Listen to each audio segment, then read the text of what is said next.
এখন একটা ছেলেকে বিবাহ দেবে, ছেলে খুঁজছে, চায় না জামাই। ভীষণ জমি জায়গা আছে, টাকা পয়সা আছে, মার্কেটে 10টা 20টা দোকান আছে, 3তলা বাড়ি আছে। ও যদি সূরা ফাতিহা না জানে কোনো অসুবিধা নেই, চলবে। ও যদি কোরআন শরীফ পড়তে না জানে তাও অসুবিধা নেই, চলবে। ওখানে বেশি ঘা মারে না, যদি ফসকে যায়। এত সুন্দর ঘর বাড়ি আর এত সম্পদের মালিক, যাক মেয়েটাকে পছন্দ করেছে, মানে এর থেকে ভালো ছেলে পাবো না। ওর কাছে টাকা আর সম্পদটাই ভালো মনে হয়েছে। এখন সে ছেলেটা আরও, তার বাড়িতে পর্দার বিধান কম, ইসলামিক জীবন ব্যবস্থার সিস্টেম পদ্ধতি তার বাড়িতে আরও ইসলাম থেকে অন্ধকার। বিয়ের দিন থেকে আনুষ্ঠানিকভাবে স্ত্রীকে অর্ধনগ্ন করে মানুষকে দেখা উদ্বোধন করে দেয়। একটা পাতলা লাল নেটের ওড়না পাওয়া যায়। শ্বশুর বাড়ি বাপের বাড়ি যতদিন ছিল নাইটি চুড়িদারে যতটা পর্দা হতো, শাড়ি পরিয়ে আর পাতলা ওড়না দিয়ে সাজসজ্জা করে জনসমক্ষে যেভাবে প্রকাশ করা হচ্ছে, ওকে সেই দিন থেকে, বিয়ের দিন থেকে কবুল বলে ওর স্ত্রীকে দেখানো, নিজে উদ্বোধন করে শুরু করে দিল আনুষ্ঠানিকভাবে। কথা ঠিক না বেঠিক? এগুলো মাইন্ড করবে না, কথাগুলো বাস্তব। আবার কোনো কোনো পরিবেশে বিয়ে করে তার বউ দেখানোর জন্য এলাকার লোকজন এসে লাইন দেয় এবং তার স্ত্রীর সৌন্দর্য মানুষের কাছে প্রকাশ করে। এবং সে বিয়ে করার পরে 10 বছর দাম্পত্য জীবন পার করছে, কোনো দিন তার স্ত্রীকে পর্দার কথা বলে না, বরং তাকে অনেক মানুষ আজ টাকা বেশি বলে জামা কাপড় পাতলা হয়ে গেছে, শর্ট হয়ে গেছে, টাইট হয়ে গেছে, এখন ফ্যাশন মডেল। এখন এই পরিস্থিতিতে চলছে সমাজ। 20 বছর বাবা মা পর্দার মানুষ করলো না, একটা জামাইয়ের হাতে দিল, সেও পর্দার কথা বলে না, সে পর্দাকে পছন্দ করে না। হুজুরের বাপের 14 পুরুষের ক্ষমতা আছে, ওয়াজ করে ওই মেয়েটাকে পর্দা নাশিনা করে দেবে। তাহলে সমাজ পরিবর্তন হয় না? দোষ মনে হয় জলসা কমিটির বক্তাদের নাকি? বরং আপনারা আমাকে দাওয়াত করেছেন, আমার মাথা একটা বোঝা চাপিয়ে দিয়েছেন। আমি যদি হক আদায় করতে না পারি আল্লাহর কাছে আমি ঋণী থেকে যাব। এই জন্য আমি চেষ্টা করছি, আমি খুবই নগণ্য ছোট মানুষ, তারপরে আমার চেষ্টার ত্রুটি যাতে না থাকে। সম্মানিত ভাইয়েরা, আসুন, একটা কথা বলেছি, আল্লাহর ভয়, তাই তো? তাহলে আল্লাহর ভয় আমরা করি, কিন্তু ভয় করার মতো করতে পারি না। দ্বিতীয়ত আল্লাহ বললেন, ওয়ালা তামুতুন্না ইল্লা ওয়া আনতুম মুসলিমুন। মরতে যদি হয় পরিপূর্ণ মুসলমান হও। আমরা মুসলমান, কিন্তু পরিপূর্ণ মুসলমান হতে পারিনি, কারণ প্রত্যেকটা জিনিস একটা পরিপূর্ণর মর্যাদা আলাদা। আমরা একটা করে জামা পরে আছি, যদি পকেটের একটা কোণা 1 ইঞ্চি 1.5 ইঞ্চি সেলাই যদি না হয়, ওটা ঝোলে কেমন লাগে? আমরা কোনো বাড়িতে, আমন্ত্রণ বাড়িতে খেতে গেলাম, দেখবেন কোনো ইসলামিক মানে ধর্মীয় অনুষ্ঠান হোক বা কোনো একটা অনুষ্ঠান হোক, সেখানে গিয়ে মানুষ আমন্ত্রিত হয়, খাওয়া দাওয়া করে। একদল মানুষের অভ্যাসই হয়ে গেছে খাওয়া আর বদনাম করে। বাড়ির খাবার অত ভালো হয় না, তারপরে যথেষ্ট ভালো, তারপরে নুন কম, তারপরে ঝাল কম, তারপরে হলদি বেশি, তারপরে গোশটা ভালো সেদ্ধ হয়নি, নানান অভিযোগ তোলে না? কিছু কিছু মানুষ আছে, যত ভালো হোক তারা খুদ ধরায় ব্যস্ত। কত কষ্ট করে তার সামনে দিল। হয়তো কোনো মানুষ যে রান্না করে, রাঁধুনি বা রাঁধুন বলেন, সে কোনোদিনই তার খারাপ জিনিসটা মানুষের কাছে প্রকাশ করতে চায় না, সে আপ্রাণ চেষ্টা করে ভালো করার। তাহলে তার চেষ্টাটাকে মূল্যায়ন করলাম না। যে আমাকে ভালোবেসে দাওয়াত করলো, সে খরচা করে আমাকে ভালোবেসে ডেকেছে, সেই ভালোবাসাটার মূল্যায়ন করলাম না। আমরা খাবারের খুদ ধরা নিয়ে ব্যস্ত হয়ে যাই। তো আমরা দেখেছি যে কোনো জিনিস একটা পরিপূর্ণ যদি না হয়, গোশটা পরিপূর্ণ সিদ্ধ না হয়, ভাতেরটা যদি পরিপূর্ণ একটা মাপে না আসে, আধা সিদ্ধ থাকে, শক্ত থাকে, সেটা মানুষের কাছে একটা অপ্রিয় হয়ে যায় না? আমরা যখন আমাদের সব জিনিসটাই পরিপূর্ণতা খুঁজি, তা আল্লাহ আমাদের জীবনটা অপরিপূর্ণ কী করে পছন্দ করেন? ওই জীবনটা আল্লাহ পাকের পছন্দ নয়। গাড়ি বাড়ি বিবি বাচ্চা অর্থ সম্পদ দুনিয়াদারি অস্থায়ী, আজ আছে তো কাল নেই। কবরস্থানের ধারে দাঁড়াবেন, রাজা আর ফকিরের জন্য পাশাপাশি দুটো কবর খোঁড়া থাকলে কোনটা রাজার আর কোনটা ফকিরের চেনা যাবে না। একজন মন্ত্রীকে, একজন ভ্যান চালককে কাফন পরিয়ে যদি খাটিয়ায় শুয়ে রাখা হয়, মুখটা যদি খোলা না হয়, কোনটা ফকিরের লাশ আর কোনটা মন্ত্রীর লাশ সেটা চেনাও অসম্ভব হয়, চেনাও যায় না।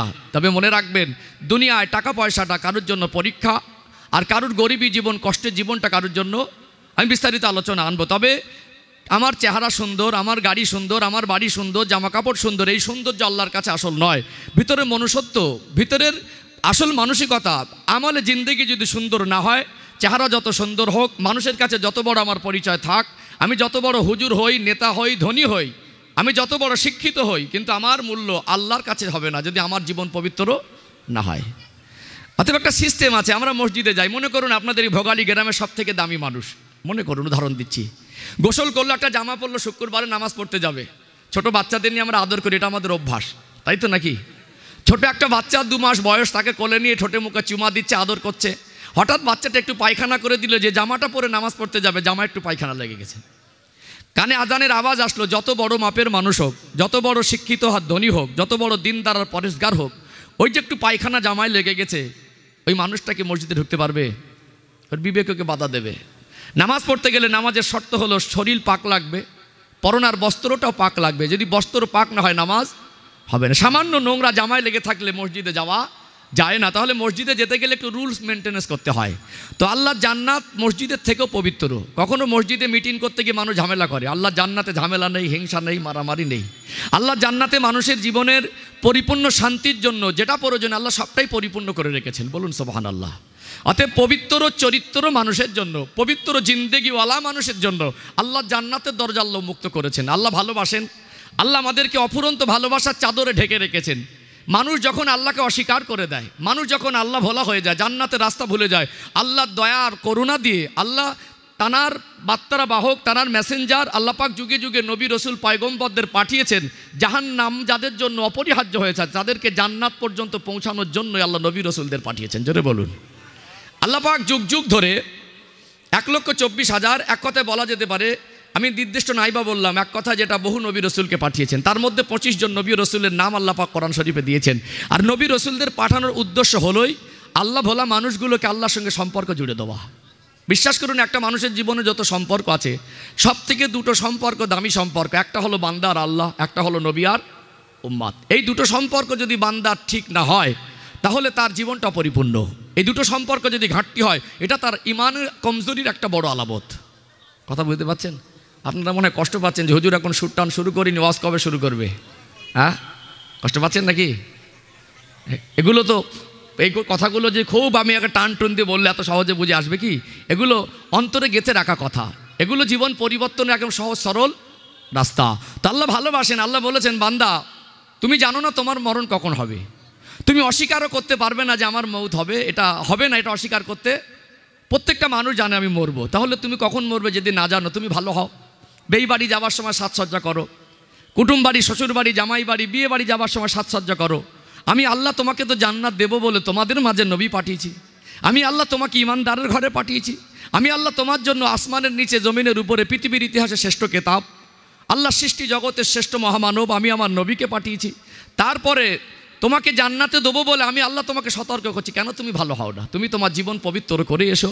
খাটিয়ায় ওঠার আগে, কাফন নামক কাপড়টা পরার আগে তোমার জীবনটাকে পবিত্র করো। তুমি তোমার পবিত্র জীবন অর্থাৎ ওয়ালা তামুতুন্না ইল্লা ওয়া আনতুম মুসলিমুন, পরিপূর্ণ মুসলমান না হয়ে আসলে আমি আল্লাহ জান্নাত তোমার জন্য সহজ হবে না, কবরের জগৎ তোমার জন্য শান্তি হবে না। কারণ আমি আল্লাহ আমার নিয়ম কানুন পদ্ধতি যেটা তোমার সঙ্গে হবে, কোন কাজের কি সাজা, সেটা আমি আল্লাহ পরিষ্কার করে দিয়েছি। তুমি যদি ভালো না হও সেটা তোমার নিজের জন্য, তুমি নিজের ক্ষতির রাস্তা বেছে নিলে। গোটা বিশ্বের মানুষ যদি আল্লাহকে কেউ আল্লাহ বলে না ডাকে, আল্লাহর কোনো ক্ষতি, আল্লাহর কোনো যায় আসে না। বিশ্বের মানুষ যদি নবীকে না নবী বলে মানে, নবী পাকের কোনো ক্ষতি হবে না, বরং ওই হতভাগা যে জান্নাতের রাস্তা ভুলে গেল, মহান রব তাকে দয়া করে, আল্লাহর দয়া, আল্লাহর অবদান, আল্লাহ সব কিছু নিয়ামত যদি আমরা নিয়ে একটু গবেষণা করি, আমরা নিজে নিজে লজ্জিত হয়ে যাব। কথা ঠিক না বেঠিক? তাই না? দুদিন চোখ বেঁধে ঘোরেন, চোখে একটা কালো পট্টি দিয়ে ঘোরেন, বুঝবেন আল্লাহ কতদিন আপনার চোখের একটা জ্যোতি দিয়েছেন। দিয়েছেন না? আল্লাহর অপরন্ত ভালোবাসা। শুধু আল্লাহ যে চোখের জ্যোতি দিয়েছেন, আল্লাহ যে অক্সিজেন দিচ্ছেন, এই দুটো জিনিসের শুকরিয়া মানুষ মরণের আগ পর্যন্ত সেজদায় পড়ে থেকে আদায় করতে পারবে না। সব থেকে বড় নিয়ামত আমরা সুস্থ শরীর পেয়েছি। মাঝে মাঝে অসুস্থ হলে অতিষ্ঠ হয়ে যায়। আল্লাহ বলে, বান্দা তোকে 1 বছর সুস্থ রেখেছি, তোকে 2 ঘন্টার জন্য অসুস্থ করেছি, এত অতিষ্ঠ হচ্ছে, তাহলে আমি আল্লাহ তোকে কত ভালোবাসি। আমরা নাফরমান, আল্লাহকে ভুলে গেছি। আল্লাহ বলেছেন যে তুমি পরিপূর্ণ মুসলমান হয়ে এসো, পরিপূর্ণ মুসলমান হয়ে এসো। তাহলে পরিপূর্ণ মুসলমান হতে গেলে আল্লাহর আদেশ নিষেধ মানতে হবে, আল্লাহর আদেশ নিষেধ মানতে হবে। মানুষ যাতে আল্লাহর বিধানকে, ইসলামিক জীবন ব্যবস্থাকে মেনে নেয়, হারাম হালাল, করণীয় বর্জনীয়, নেকি গোনা, এ দুটো মানুষ যথেষ্ট জানে, কোন কাজ করলে নেকি হবে, কোন কাজ করলে গোনা হবে। আর মানুষ যাতে নেকি করে, মানুষ যাতে আদেশ মানে আর নিষেধ ছাড়ে, এই দুটোর জন্যই জলসা, তাই তো নাকি? একদল মানুষ কষ্ট করে তারা চাঁদা তুলছে, সমালোচনার শিকার হচ্ছে, তারপরে জলসা দেব। তাদের মানুষের মনে বড় বড় আশা আকাঙ্ক্ষা থাকে, কোন আলেমটা ভালো বলতে পারে তাকে দাওয়াত করি, মানুষের কাছে গুছিয়ে দুটো কথা বলুক, তারা দিন বুঝুক, মানুষ ইমানের পথে আসুক, তাই না? কিন্তু এত টাকা খরচা করেও আজকে জলসা দিয়ে কেন পরিবর্তন হচ্ছে না? কিছু প্রশ্নের উত্তর আপনাকে দেওয়া দরকার আছে, আছে না নেই? যখন এত জলসা মাহফিল দিয়ে এত যোগ্য আলেমকে দাওয়াত করে যখন সমাজের মানুষের গোনার ভাগ কমছে না, নেকির ভাগ বাড়ছে না, নামাজি বাড়ছে না, পর্দানাসীনা বাড়ছে না, সুদ ঘুষ অন্যায় অনাচার কমছে না, তখন একদল মানুষ আবার বলছে এত কিছু করে যখন বাড়ছে না, জলসা দিয়েও লাভ নেই, বলছে না? আসলে এই কথাগুলোর আসলে আমাদের হিসাব কি ঠিক আছে না হিসাবে ভুল আছে, এগুলো একটু ক্লিয়ার করে দেওয়া দরকার। কিছু মানুষ মনে করে জলসা দিয়েই পরিবর্তন করে দেবো, আর কিছু মানুষ মনে করে জলসা দিয়ে পরিবর্তন হয় না মানে জলসা বন্ধ করে দেবো।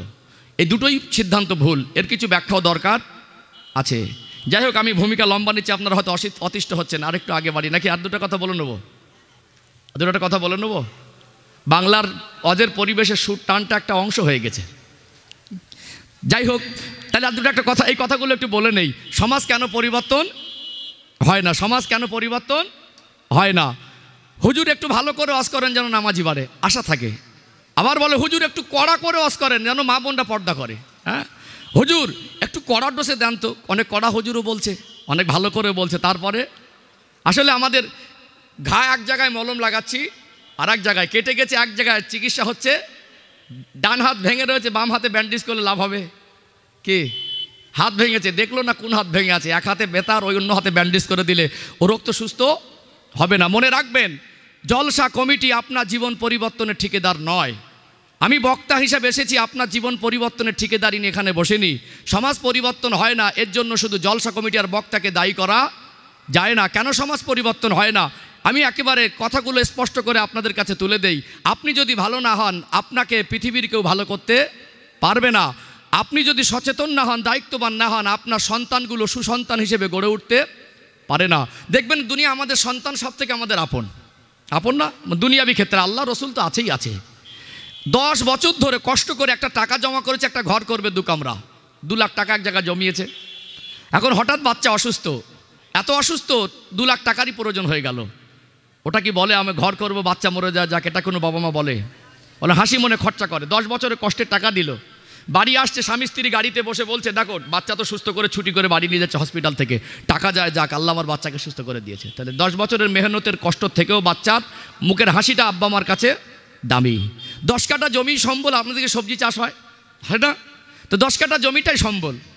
যদি প্রয়োজন হয় 10 কাঠা জমিটা বিক্রি করে, কিন্তু বিনা চিকিৎসায় মারা যাবে, এটা আব্বা মা সহ্য করতে পারে না। আবার টাকা নেই, জমি নেই, নিরুপায় হয়ে গিয়ে হাত পেতে ভিক্ষাও করে। তাহলে যে বাচ্চার প্রতি এত দয়া এত মায়া, সেই বাচ্চাকে 20 বছর ধরে মানুষ করলেন, বাচ্চার বিয়ের বয়স হলো, এবারে মোবাইলে বড় বড় ছবি নিয়ে ঘুরছে, ছেলে দেখেছি হিরোর মতো লাগছে, বলে না, মানে মাল দরকার, মাল নেওয়া বন্ধ হয়নি। মনে করেছে সব গুছিয়ে দেবে, 3 মাস 4 মাস হয়ে গেল, শ্বশুর বাড়ির থেকে মাল আসেনি বলে, মানে ছেলের শ্বশুর বাড়ির থেকে, মেয়ের বাবা গুছিয়ে দেয়নি, মানে টর্চার শুরু হয়ে যায়। বিভিন্ন রকম মানসিক শারীরিক অত্যাচার তার উপরে হয়, সংসার করাও মাঝে মাঝে কঠিন। আসলে মানুষের লোভ কমিনি, আগে ডাইরেক্ট নিত, এখন ইনডাইরেক্ট নিচ্ছে। লোভ সবার মনে কম আর বেশি আছে, খুব কম মানুষ আছে তারা মানুষের অর্থে সম্পদের লোভ করে না। তো যাই হোক, এখন ছবি দেখায়, দেখেছিস ছেলে, দেখেছিস ছেলের হিরোর মতো লাগছে, কোনো খুঁত নেই, কিন্তু ওই ছেলেটা আজও পর্যন্ত 3টে কলেমা শুদ্ধ করে বলতে পারবে না। ওই ছেলেটাকে সূরা ফাতিহা পর্যন্ত শিক্ষা দেয়নি। ওই ছেলেটা ভালো করে উজু করতে পারে না। যে ছেলেটাকে বিয়ে দেওয়ার সময় ছবি নিয়ে গর্ব করছেন, আপনার মতো অপদার্থ পিতার লজ্জা হওয়া উচিত ছিল। যে ছেলেটাকে কোরআনের আলো থেকে জীবন অন্ধকার করে রেখেছেন, যে ছেলেটা একটা অক্ত নামাজ শুদ্ধ করতে পড়তে পারে না। 20 বছর আপনার ছেলেকে মানুষ করলেন, যে নামাজ কিছুই বোঝে না, সূরা ফাতিহা জানে না, কোরআন জানে না, কলেমা জানে না, ইমান জানে না, ওকে হুজুর 2 ঘন্টা ভালো করতে পারবে? আপনি 20 বছরে তাকে অন্ধকারের জীবনে ফেলে রেখেছেন। হুজুরের বাপের ক্ষমতা আছে 2 ঘন্টা করে নামাজি বানিয়ে দেবে? তাহলে দায়িত্ব আপনার বেশি। আপনার ছেলে বেনামাজি হিসাবে বড় হয়েছে, নামাজ শিখেনি, আজ নামাজ শিক্ষা কোরআনের শিক্ষা থেকে বঞ্চিত। এর জন্য আল্লাহ জলসা কমিটি আলেমকে, ইমামকে, বক্তাকে হাসরের ময়দানে কাঠগড়ায় দাঁড় করাবে না। আপনার ছেলে আপনাকেই আসামি বানাবেন। আপনার ছেলের হক আপনি নষ্ট করেছেন, এর জন্য আপনি দায়ী। আপনি নিজে দায়ী হয়ে আপনি অন্যের ঘাড়ে দোষ ঠেলে দিচ্ছেন, জলসা দিয়ে সমাজ পরিবর্তন করব, এ চিন্তা একেবারেই ভুল। কথা ঠিক না বেঠিক? প্রত্যেকটা পিতামাতা যদি মনে করে আমার ছেলেকে আর মেয়েকে নামাজি হিসাবে গড়ে তুলবো, সম্ভব হবে কি হবে না? হবে না? অবশ্যই সম্ভব হবে। নামটা 20 পর্যন্ত মুখস্থ হয়ে যায়, হাট্টিমা টিম মুখস্থ হয়ে যায়, আব্বার মোবাইল নাম্বার মুখস্থ হয়ে যায়, 60-70টা গালাগালি মুখস্থ হয়ে যায়, সূরা ফাতিহা 7টা মুখস্থ হয় না, মানুষ মানবে? আর যদি বলেন পর্দার কথা বলেন, 20 বছর ধরে বাবা মা মানুষ করলো, মেয়েটাকে পর্দার সঙ্গে মানুষ করলো না। আগে বরকা ছিল না, কিন্তু পর্দা ছিল। এখন বরকাওয়ালি বেড়েছে, পর্দাওয়ালি বাড়িনি, সব ফ্যাশন, আপডেট, মডার্ন, ওটাকে ফ্যাশন হিসেবে ব্যবহার করছে। তারপরেও কিছু আলহামদুলিল্লাহ মা বোনেরা আছে পর্দানাসী না, কিন্তু ম্যাক্সিমাম আমাদের মেয়েরা এখন পর্দায় মানুষ হচ্ছে না। তবু বাপের বাড়ি চুড়িদার নাইটি পরে, মাঝে মাঝে মাথায় ওড়না দেয়, মাঝে মাঝে দেয় না, একটু কম বেশি আছে। তারপরে এখন 20 বছর মেয়েটাকে বিবাহের বয়স হলো, 20 বছর বড় করলো, তাকে পর্দা বোঝানো হলো না। এখন একটা ছেলেকে বিবাহ দেবে, ছেলে খুঁজছে চায় না জামাই, ভীষণ জমি জায়গা আছে, টাকা পয়সা আছে, মার্কেটে 10টা-20টা দোকান আছে, 3 তলা বাড়ি আছে, ও যদি সূরা ফাতিহা না জানে কোনো অসুবিধা নেই, চলবে। ও যদি কোরআন শরীফ পড়তে না জানে তাও অসুবিধা নেই, চলবে। ওখানে বেশি ঘা মারে না, যদি ফসকে যায়, এত সুন্দর ঘর বাড়ি আর এত সম্পদের মালিক, যাক মেয়েটাকে পছন্দ করেছে, মানে এর থেকে ভালো ছেলে পাবো না, ওর কাছে টাকা আর সম্পদটাই ভালো মনে হয়েছে। এখন সে ছেলেটা আরও, তার বাড়িতে পর্দার বিধান কম, ইসলামিক জীবন ব্যবস্থার সিস্টেম পদ্ধতি তার বাড়িতে আরও ইসলাম থেকে অন্ধকার। বিয়ের দিন থেকে আনুষ্ঠানিকভাবে স্ত্রীকে অর্ধনগ্ন করে মানুষকে দেখা উদ্বোধন করে দেয়। একটা পাতলা লাল নেটের ওড়না পাওয়া যায়। শ্বশুর বাড়ি বাপের বাড়ি যতদিন ছিল নাইটি চুড়িদারে যতটা পর্দা হতো, শাড়ি পরিয়ে আর পাতলা ওড়না দিয়ে সাজসজ্জা করে জনসমক্ষে যেভাবে প্রকাশ করা হচ্ছে, ওকে সেই দিন থেকে, বিয়ের দিন থেকে কবুল বলে ওর স্ত্রীকে দেখানো, নিজে উদ্বোধন করে শুরু করে দিল আনুষ্ঠানিকভাবে। কথা ঠিক না বেঠিক? এগুলো মাইন্ড করবে না, কথাগুলো বাস্তব। আবার কোনো কোনো পরিবেশে বিয়ে করে তার বউ দেখানোর জন্য এলাকার লোকজন এসে লাইন দেয় এবং তার স্ত্রীর সৌন্দর্য মানুষের কাছে প্রকাশ করে, এবং সে বিয়ে করার পরে 10 বছর দাম্পত্য জীবন পার করছে, কোনো দিন তার স্ত্রীকে পর্দার কথা বলে না, বরং তাকে অনেক মানুষ আজ টাকা বেশি বলে জামা কাপড় পাতলা হয়ে গেছে, শর্ট হয়ে গেছে, টাইট হয়ে গেছে, এখন ফ্যাশন মডেল। এখন এই পরিস্থিতিতে চলছে সমাজ। 20 বছর বাবা মা পর্দার মানুষ করলো না, একটা জামাইয়ের হাতে দিল, সেও পর্দার কথা বলে না, সে পর্দাকে পছন্দ করে না। হুজুরের বাপের 14 পুরুষের ক্ষমতা আছে, ওয়াজ করে ওই মেয়েটাকে পর্দা নাশিনা করে দেবে। তাহলে সমাজ পরিবর্তন হয় না? দোষ মনে হয় জলসা কমিটির বক্তাদের নাকি? আবার কিছু কিছু বক্তার চুলকোনের লাজ্জি বেশি। আমি কারোর গীবত করি না, আর আমি ভাগাভাগিতে পছন্দ নয়, আমি বিদ্বেষমূলক কোনো কথাবার্তা বলি না, আমার কথা সবসময় মেপে হয়। আপনারা যারা আমাকে ফলো করেন দেখেছেন তো। একদল মানুষ আবার একদল বক্তা বলতে বলতে বলে বক্তারা হারামখোর, মুখে তাসির নেই, বলে না? আচ্ছা, আমি যদি হারাম করে একজনকে হারামখোর বলতে পারবো? আমি যদি বেনামাজি হয়ে একজনকে যদি বলে এই তুই নামাজ পড়, আমার মুখে মানাবে? তাহলে যে বলছে সে তো হালালখোর। 3টে বক্তা দাওয়াত হলো, দুজনের কথা আমল হলো না, ওর কথাই তো আমল হবে। তারপরে ওর কথায় যদি আমল হতো তাহলে তো সমাজ পরিবর্তন হতো। হচ্ছে কই? সেও তো অস করছে। কথা কি বুঝতে পারছেন? তাহলে আমরা যদি পরিবর্তন না হই, গার্জেনরা যদি দায়িত্ববান না হই, বাচ্চাদের হক আদায় যদি ঠিক মতো না করি, এই রকম বড় জলসা আরও 10 গুণ বাড়িয়ে দেবেন। পৃথিবীর সবথেকে ভালো মানুষকে আর বড় বক্তাকে এনে দাওয়াত করবেন, পৃথিবীর সবথেকে দামি চালের বিরিয়ানি করে তাবারক দেবেন। আমরা যদি দায়িত্ববান না হই, সমাজ পরিবর্তন হবে না। যারা বলছে জলসা দিয়ে লাভ নেই, তাহলে ওরা কেন বলছে? ওটা ধরে হিংসা। একটা জলসা হলে মানুষের কাছে কোরআনের কথা পৌঁছানো হয়, মানুষের কাছে কোরআনের কথা পৌঁছানো বন্ধ করা যাবে না, কারণ মানুষের অন্তর আরও মুর্দা হয়ে যাবে। আল্লাহর কোরআনের একটা স্পেশাল পাওয়ার আছে। আল্লাহর কোরআনুল কারীমকে যদি মানুষের কাছে ব্যাখ্যা দেওয়া হয়, আল্লাহর আসমানের নিচে জমিনের উপরে সবথেকে কঠোর আর বড় গুনাহগারের অন্তরটাও আল্লাহ পাক নরম করে দেন। বলুন সুবহানাল্লাহ। কথা বাস্তব না অবাস্তব? তাহলে এখান থেকে আমাদেরকে জীবন পরিবর্তনের সবক নিতে হবে। কথা ঠিক না বেঠিক? ইসলামিক জীবন ব্যবস্থার ভিতরে অনেক দিক আছে, আছে না? সব দিক আমি আমার 1.5 ঘন্টার মধ্যে, আধ ঘন্টা এমনি খেয়ে গেছে, 1.5 ঘন্টার মধ্যে আমি সব দিক গুছিয়ে বলতে পারবো না। যে কোনো একটা দিক বেছে নেওয়া দরকার। তবে একটা ঔষধ দোকানে একরকম রোগের ঔষধ থাকে না, যখন অনেক রকম ঔষধ থাকে, যখন যার যেটা প্রয়োজন হয় তখন তার সেটা দরকার মনে হয়। আজকে দিনে আমাদের জীবনের বড় ঘাটতিটা পূরণের জন্য মনে হয় একটা দিক বেছে নেওয়া উত্তম হবে, তাই তো নাকি? সামনে যেহেতু রমাদানুল মোবারক মাস, যদি সময় পাই তো 2-4 কথা সংক্ষেপে বলবো। শাবান মাস, শাবানের বরকত আর এক্ষুনি আলোচনার দরকার নেই, যেহেতু শেষ করে ফেলেছি। এখনও আমরা শবে বরাত পাচ্ছি না, 2-3 দিন হলো শেষ হয়ে গেল। এখনও কথা বলে আমাদের আর খুব উপকৃত হওয়া যাবে না, সময় কাজে লাগাতে হবে, তাই তো নাকি? আজকে যেহেতু আমি একটা বিষয় বেছে নেই, আলোচনার বিষয়বস্তু হলো হিংসা। কি বললাম? ইসলামের একটা অর্থই শান্তি, আর একটা মানুষের মধ্যে যখন হিংসা ঢুকে যায় তখন শান্তি দূরে সরে গিয়ে ওই জায়গাটা অশান্ত হয়ে যায়। একটা দানা থেকে চারা বের হয়, বিস্তৃত একটা এলাকা দখল করে, বড় গাছ হয়। হিংসার যেখানে উৎপত্তি হয় সেখান থেকে অশান্তি ছড়িয়ে যায়, বিভিন্ন দূর দূরান্ত চলে যায়। অতএব আজকে প্রায় সর্বস্তরের মানুষের মধ্যে হিংসা ঢুকে গেছে না যায়নি? হুজুর, হাজি, ধনী, গরিব, মহিলা, পুরুষ, নামাজি, মুসল্লি, সব আলেম, বক্তা, সবার মনে প্রায় এখন হিংসা, তাই না? হিংসা একটা বড় রোগ না? হিংসা দুনিয়াবি কি ক্ষতি করে, আখেরাতের ক্ষতি করে। 5টা পয়েন্ট বলবো, কটা ধৈর্য ধরে শুনতে হবে। কিছু কথা কমন আসবে, কিছু কথা আবার ইনশাল্লাহ গুরুত্বপূর্ণ আসবে। কেন একটা বিষয় বলতে গেলে, একটু গঠনমূলক বলতে গেলে, অনেকটা গুছিয়ে বলতে গেলে অনেক কিছু নর্মালও আসতে পারে, আবার একটু কিছু গুরুত্বপূর্ণ বিষয়ও আসতে পারে, সেদিকটা খেয়াল রাখবো। 5টা পয়েন্ট বলবো, কটা? খুব বিস্তারিত যাব না, সংক্ষিপ্ত আকারে 5টা পয়েন্ট। একটা যদি বোঝাতে পারে আর একটা যাবো, না হলে আর একটা যাবো না ইনশাআল্লাহ। এই যে ভিতটা মজবুত করলাম, এই পর্যন্ত বুঝতে পেরেছেন? বাংলার মানুষের আবার অজের ময়দানে কিছু কিছু মানুষের ধৈর্য কম, বুঝলেন? সুর টানটা দিলেই ওদের মনটা পাগল হয়ে যায়, আর না দিলে মনটা ভরে না। আসলে আমার মেজাজটা একটু অন্যরকম হয়ে যাচ্ছে। আমি সবসময় সুর টানার দিকে এখন আর মানে উদ্দেশ্য মনে করলে হবে না। মানুষ আজকে কোন জায়গায় আছে, আমার কওম আজকে কোন অন্ধকারে ডুবে আছে, তাদেরকে আলোর রাস্তা দেখানোর দায়িত্ব, তাদের মন জয় করার উদ্দেশ্য শুধু হলে হবে না। ওই জন্য আমি চেষ্টা করি আমার জায়গা থেকে হক আদায় করা। নিজেকে এখন আমি আলেম মনে করতে পারি না, নিজেকে আমি জ্ঞানী মনে করতে পারি না, কারণ আমার শেখার অনেক কিছু আছে। আমি যতটুকু আল্লাহ বলা এটা আমার কাছে শুকরিয়া মনে হয়। আমার সাথী সঙ্গী ক্লাসমেট তারা প্যান্ট শার্ট পরে ব্যবসা বাণিজ্য করে, আমি এটুকু শুকরিয়া আদায় করি, আল্লাহ আমি তো সেই আলেম না, সেই যোগ্যতা আমার নেই, আর আমাকে অহংকার করার মতো এলেম আমার ভিতরে নেই। অতএব আমি অহংকার তো ইসলাম তো অহংকারের পারমিশনও দেয় না। তারপরে আমি চেষ্টা করি আমার জায়গা থেকে আমি অন্তত আখেরাতের দিনে এর জন্য আসামি যাতে না হয়। চলুন ছোটো ছোটো করে আগে বাড়ি ইনশাআল্লাহ। তাহলে আলোচনার বিষয়বস্তু হিংসা, 5টা পয়েন্ট বলবো ইনশা আল্লাহ, এবং হিংসার দুনিয়াবি ক্ষতি আর আখেরাতের ক্ষতি তুলে ধরবো ইনশা আল্লাহ। একটু একবার তাকবীর দেন, নারী তাকবীর, একটু ভক্তি ভরে দেন সবাই মিলে, আরেকটু আওয়াজ দেন নারী তাকবীর। সিলসিলায় হক মুজাদ্দিদে জামান, নারী তাকবীর। সোনার মানিকেরা, নওজোয়ান তরুণেরা, ও সোনার মায়েরা, যুবকেরা, আব্বারা মায়েরা, দুনিয়া জীবনটা হলো অস্থায়ী জীবন। আল্লাহ দয়াময়, যখনই তিনি ডাক দেবেন সব কিছু ছেড়ে খালি হাতে চলে যেতে হবে। বিবি, বাচ্চা, স্ত্রী, সন্তান, আপনজন, বন্ধু বান্ধব বেঁচে থাকলে মনে হবে অনেক আপন। আব্বা যখন অসুস্থ হয়ে যায়, সন্তান আব্বার মাথাটা কোলের উপরে করে 2 ঘন্টা 4 ঘন্টা বসে বসে সান্ত্বনা দেয়। আব্বা জানের মৌতের জাকান্দানির কষ্ট শুরু হয়ে যায়। আত্মীয় স্বজন ছেলে মেয়েগুলো মাথার দ্বারে বসে বসে কান্নাকাটি করে। রাত 2টা পর্যন্ত আব্বার মাথার ধার থেকে উঠল না।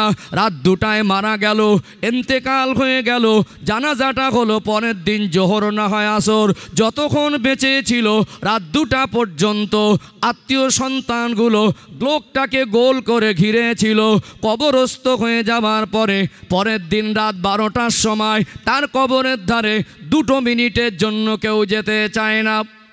ও ভাইজানেরা, সোনার মানিক যুবকেরা, আব্বারা মায়েরা, অতএব নিজের আমলের হিসাব, নিজের জীবনের হিসাব আল্লাহ পাকের কাছে নিজেকে দিতে হবে। আল্লাহ পাক কোরআন শরীফে বললেন, ওয়ালা তাজিরু ওয়াজিরাতু বিজরা উখরা। ওরে আমার বান্দা বান্দি, তোমাদের গোনার ভাগ অন্য কেউ নেবে না, তোমার গোনার বোঝা অন্য কেউ বহন করবে না। আখেরাতে বিচারের দিনে নিজের গোনার বোঝাটা মাথায় নিয়ে প্রত্যেককে নিজে নিজে হিসাব দেওয়ার জন্য আল্লাহ পাকের সামনে দাঁড়াতে হবে কি হবে না? এই জীবনের হিসাব দেওয়ার জন্য প্রত্যেকটা মানুষকে যদি আল্লাহ পাকের সামনে দাঁড়াতে হয়, আল্লাহ পাক যদি তিল তিল করে হিসাব বুঝে নেন, এই আমলে জিন্দেগির হিসাবের উপরে যদি আল্লাহ দয়াময় জান্নাত আর জাহান্নাম নির্ভর করে দেন, এই জীবনের পরিবর্তন দরকার আছে না নেই? আল্লাহ বড় দয়াময়, আল্লাহ পাক বড় মেহেরবান। আমার আল্লাহ এই জন্য কোরআনুল কারিমে বললেন, ইয়া আইয়ুহাল্লাযীনা আমানু, হে বিশ্বাসী বান্দা বান্দিরা, ইত্তাকুল্লাহা হাক্কা তুকাতি, তোমাদের অন্তরে আমি আল্লাহ পাকের ভয়কে যথেষ্ট পরিমাণে জাগা দাও। ওয়ালা তামুতুন্না ইল্লা ওয়া আনতুম মুসলিমুন, মরতে যদি হয় পরিপূর্ণ মুসলমান না হয়ে মৃত্যুবরণ করো না। কেননা পরিপূর্ণ মুসলমান না হলে আখেরাত কঠিন হবে কি হবে না? আখেরাত কঠিন হবে। এই জন্য আমাদেরকে জীবনের পরিবর্তন দরকার। বাহ্যিক পরিবর্তনের থেকে আভ্যন্তরীণ পরিবর্তনটা দরকার বেশি না কম? মানুষের চেহারা সুন্দর, জামা কাপড় সুন্দর, কথাবার্তারা সুন্দর, কিন্তু মানুষের মনুষ্যত্ব আর ভিতরের লুকানো চরিত্রটা আমরা সুন্দর করতে পারি নাই। দয়ার নবী, মায়ার নবী, রাহমাতাল লিল আলামিন নবী আমার সোনা জবানে বললেন, আকমালুল ঈমানা আহসানুহুম খুলুকা, তোমাদের মধ্যে ওই ব্যক্তি হলো প্রকৃত ঈমানদার যার আখলাক চরিত্র ভালো। মনে রাখবেন, একটা একটা চরিত্র বাহ্যিক চরিত্র, আর একটা চরিত্র হলো আভ্যন্তরীণ চরিত্র। যদি আমি অভিনয় করে মানুষের কাছে ভালো সেজে থাকি, ক্ষণিকের জন্য মানুষের কাছে ভালো হওয়া যাবে, ভিতরের মনুষ্যত্ব আর ভিতরের বাহ্যিক আভ্যন্তরীণ চরিত্র যদি পবিত্র করতে না পারি, আল্লাহকে লুকানো যাবে না। ওই জিন্দেগির উপরে আল্লাহ দয়াময় কখনোই সন্তুষ্ট হবে না। হিংসা এমন খারাপ জিনিস, হিংসা মানুষের আভ্যন্তরীণ চিন্তাধারাকে খারাপ করে দেয় কি দেয় না? ও ভাইজানেরা, সোনার মানিক যুবকেরা, আব্বারা মায়েরা, হিংসা কত খারাপ জিনিস। আল্লাহ নবী হুজুর আমার সোনা জবানে বললেন, আগুন জ্বালানো হয় কাঠ দিয়ে, উনানে চুলার মধ্যে একটা কাঠের টুকরা ঢুকিয়ে দিলে আগুনে পুড়ে ছাই হয়ে যায় কি যায় না? হিংসা তেমনি মানুষের জীবনের অর্জনকৃত আমালগুলোকে ওই রকম বরবাদ করে দেয়। আগুন যেমন কাঠকে পুড়িয়ে ছাই করে দেয়। এখন বলুন তো দেখি, আমাদের নেকি বেশি না গোনা বেশি? নেকি যদি কম হয়, গোনা যদি বেশি হয়, এবারে আমরা যদি আবার হিংসার মধ্যে ডুবে যাই, আমাদের বদ আমলের কারণে নেকি যদি বরবাদ হয়ে যায়, আখিরাত কঠিন হবে কি হবে না? ইসলামের একটা অর্থই হলো শান্তি, আর হিংসা ঢুকে গেলে ওটা অশান্ত হয়ে যায়। এই জন্য নবী আমার সোনা জবানে বললেন, ও বাবা সাহাবীরা, ইসলামিক জীবন ব্যবস্থার মধ্যে হিংসা শরিয়াত ইসলামে জায়েজ নয়। নবী আমার 63 বছরের জীবনে তিনি কোনোদিন কারোর উপরে হিংসা করেননি। হিংসা মুক্ত জীবন তৈরি না করলে আল্লাহর কাছে প্রিয় হওয়া যাবে না। 5টা পয়েন্ট তুলে ধরবো। 1 নম্বর পয়েন্ট তুলে ধরছি, দেখবেন ভাই ভাইয়ের মধ্যে হিংসা আছে না নেই? আছে না? কম না বেশি? আমাদের উপর ভালো, ভিতরটা অতটা ভালো না। ছোটবেলার স্মৃতিগুলো একটু আপনাদের মনে করিয়ে দেই। ছোট ছোট 2টা বাচ্চা আব্বা জানের কাছে চলে যায়, মায়ের কাছে চলে যায়, পয়সা চেয়ে নেয় খাবার খাবো, লজেন, চকলেট, ক্যাডবেরি, আইসক্রিম, একটু খাবার জাতীয় জিনিস নিজে কিনে নিয়ে খেতে খেতে বাড়ি ফিরছে, মুখের মধ্যে পুড়ে দিয়েছে। হঠাৎ সামনে পড়ে গেল মায়ের পেটের ভাই, দয়া এসে যায়, মায়া লেগে যায়, ওটা তো আমারই ভাই, আমি একা খাবো না। মুখের ভিতর থেকে বের করা জিনিসগুলো তার আপন ভাইকে দেয় কি দেয় না? এত মায়া, এত মহব্বত, গালের ভিতর থেকে বার করা জিনিস আর একটা ভাই ভালোবাসার মাধ্যমে ধরে খেয়ে নেয়। এখানে হিংসার অরুচির কোনো প্রশ্ন আসে না। কত স্মৃতি আমাদের জীবনে আছে। ওই বাচ্চা 2টা তখন হিংসা বুঝতো না, বড় হয়ে গেল, দুনিয়াদারিতে ডুবে গেল, সাংসারিক জীবনে আবদ্ধ হয়ে গেল, আব্বা মা মারা গেল, 2 ভাইয়ের মধ্যে হিংসা ঢুকে গেল, সংসার আলাদা হয়ে শান্ত হলো না, ঘরের বারান্দার মধ্যে পার্টিশন হয়েছে না হয়নি? কিসের পার্টিশন? ইটের টিনের বেড়ার না, ওটা হিংসার পার্টিশন। কথা ঠিক না বে ঠিক? হিংসার একটা ফল আছে না? হিংসা মানুষের ভালো ঘরের মধ্যে পার্টিশন খাড়া করে দেয়, দেয় কি দেয় না? এই জায়গাটা, প্যান্ডেলটা চৌকো স্কোয়ার না, 4 কোণ বিশিষ্ট। আব্বা যদি এরকম চৌকো স্কোয়ার জায়গা রেখে যায়, 2 ভাই যদি ভাগ করে, মিডিল থেকে ভাগ করলে 4টে কোণা ছিল, 2 ভাইয়ের ভাগে 4টে করে কোণা হবার কথা নাকি? কিন্তু হয়েছে 7টা 8টা কোণা। দেখবেন কিসের জন্য হলো? কিসের জন্য? হিংসার কারণে। একটা গাছ লাগিয়েছিল, ফলের ভালো জাতের গাছ, একটা ভাই জেদ ধরে বেঁকে বসলো, ওটা আমি লাগিয়েছিলাম, দেবো না, ওটা ঘোরাতে হবে। এ ভাই যখন বেঁকে বসে, আরেক ভাই বললো, এই ও যখন ছাড়িনি আমি ছাড়বো কেন, ঘোরা। চৌকো জায়গাগুলো 7টা 8টা কোণা হচ্ছে, এটা কিসের ফল? কিসের ফল? হিংসার ফল। প্রথমে হয় ভাই ভাই, ছেলেরা হয় চাস্তো ভাই, তাদের ছেলের আবাদের সম্পর্কে দূরত্ব হয়। একটা ছেলে জেদ করে বলেছিল রাস্তার ধারে আমি ঘর করব, আব্বা বলছিল জেদ বেশি, ওকে ছেড়ে দে। তখন মিল মহব্বত ছিল, কেউ রাস্তা ব্লক করিনি। আর 6 ফুট যদি একটা রাস্তা বের করে দিত, ছেলে পুলে নাতি পোতা আলাওলাদের কষ্ট হতো না। ভাই ভাই ছিল, আব্বা বেঁচে ছিল, কিছু বলেনি। পরে চাস্তে ভাই এমনভাবে রাস্তার ধারে ব্লক করেছে, ভিতরের লোকজনগুলো পেরেশানিতে আছে। আছে না নেই? কিসের ফল? ছেড়ে দেন না 3 ফুট করে 6 ফুট, কিন্তু 3 ফুটের মাথায় পাঁচিল তুলে দেবো, আমিও ভালো করে যাব না, তোকেও যেতে। মাশাআল্লাহ, আমাদের বাইরের চরিত্র ফেরেস। এই আমার ঘর দেখেছিস, জামাটা কিরম লাগছে বলতো? শ্বশুর বাড়ি গেছে, চুলদাড়ি সেভ করে গিয়ে ঘুরছে, মনে হবে ফারিস্তা ঘুরছে। ওটার বাইরের চরিত্র। ভিতরের চরিত্র, ওর জন্য ভিটে বাড়িতে 7টা কোণা হয়েছে। ভিতরের চরিত্র, ওর জন্য বারান্দায় পার্টিশন হয়েছে। ভিতরের চরিত্র, ও এমনভাবে পাঁচিল দিয়েছে, ওর ভাইপো আর ভাইয়েরা বিপদে পড়ে গেছে। কথা ঠিক না বেঠিক? তাহলে আমরা আমাদের ভিতরটাকে পরিবর্তন করতে রাগ করছেন নাকি? 5টা পয়েন্ট আসবে ইনশাল্লাহ, আরও বিস্তারিত আলোচনা আসবে। আমি ঘরের থেকে একটু বাইরে বের হই। ইসলামের একটা অর্থই শান্তি, কিন্তু বিশ্বাস করুন ঘরের মধ্যে যদি হিংসা ঢুকে যায় ওই ঘরটার শান্তির জায়গা থাকে না। আজকের এসি ঢুকে, এসি হলো, টাইলস হলো, মার্বেল হলো, চকচকে ঝকঝকে হলো, মিল মহব্বতটা কমে গেল। কথা ঠিক না বেঠিক? এ ভাই ও ভাইয়ের মুখ দেখে না, কিসের শিকার? হিংসার শিকার। আল্লাহ আমাদের বোঝার মতো তৌফিক দান করেন, বলেন আল্লাহুম্মা আমিন। 1 নম্বর বুঝতে পেরেছেন? 2 নম্বরে যাই, একটা বুঝে আর একটা যাবো ইনশাআল্লাহ। আমি আবারও বলছি, আমার সামনে যারা বসেছেন, আমি নেমে যাওয়ার পরে যেন প্রত্যেকটা মানুষের মনে হয় যে আমার থেকে কিছু পেয়েছেন, এইটুকু যেন আমি দিতে পারি, কারণ না তো আমি হক আদায় করতে পারবো না। হক আদায় না করলে আল্লাহর কাছে আমি দায়ী থেকে যাব। তাহলে 2 নম্বরে যাচ্ছি ইনশাআল্লাহ। ও ভাইজানেরা, সোনার মানিক যুবকেরা, আব্বারা মায়েরা, সেকেন্ড পয়েন্ট তুলে ধরছি।